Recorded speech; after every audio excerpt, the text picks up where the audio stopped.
Beginners to use in AutoCAD. Open AutoCAD and start a new drawing.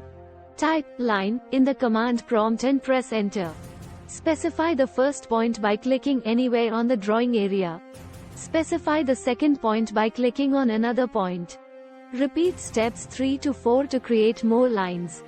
To save the drawing, type save in the command prompt and choose a location and name for the file.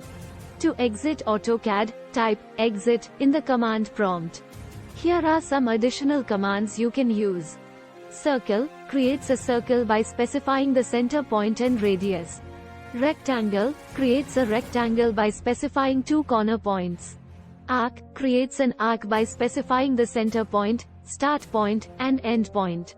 Trim trims or removes parts of a line or object that intersect with another object. Extend extends a line or object to intersect with another object.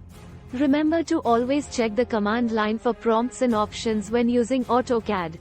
Happy drawing!